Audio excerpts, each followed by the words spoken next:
Hello guys, welcome back to my channel. और आज के इस वीडियो में हम बात करने वाले हैं नोबेल पुरस्कार पर आधारित ऐसे कुछ पॉइंट्स जो हमें याद रहना बेहद जरूरी है गवर्नमेंट एग्जाम के point of view.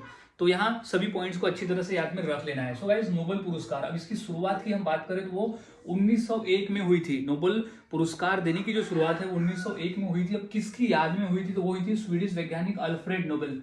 Alfred Nobel जो कि स्वीडन के वैज्ञानिक थे, उनकी याद में नोबेल पुरस्कार देने की शुरुआत हुई। जो कि अल्फ्रेड नोबेल ने डायनामाइट का भी आविष्कार किया था। ये भी याद रखना कि डायनामाइट के आविष्कारक थे अल्फ्रेड नोबेल।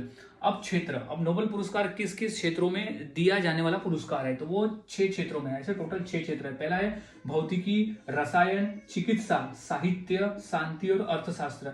इन क्षेत्रों में नोबेल पुरस्कार दिया जाता है जो भी इसके सर्वश्रेष्ठ होता है। अब देश, अब कौन सा देश नोबेल पुरस्कार प्रदान करता है? तो वो देश है स्वीडन। स्वीडन देश के स्टॉकहोम शहर में नोबेल पुरस्कार दिए जाते हैं। लेकिन शांति का जो नोबेल पुरस्कार है वो नॉर्वे देश में दिया जाता है। याद में रखना है, नॉर्वे देश में शांति का पुरस्कार दिया जाता है।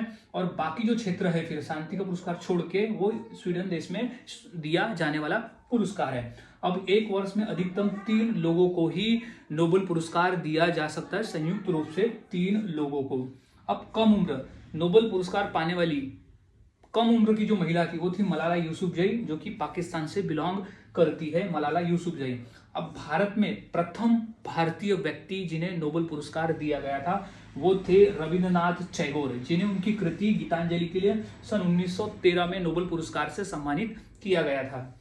अब मरणोपरांत, अब किसी भी व्यक्ति को मरणोपरांत नोबेल पुरस्कार नहीं दिया जा सकता। अगर हाँ वो ऑलरेडी इलेक्टेड हो चुका है, उसे नोबेल पुरस्कार मिलने वाला है, लेकिन उसके पहले ही वो मर चुका है।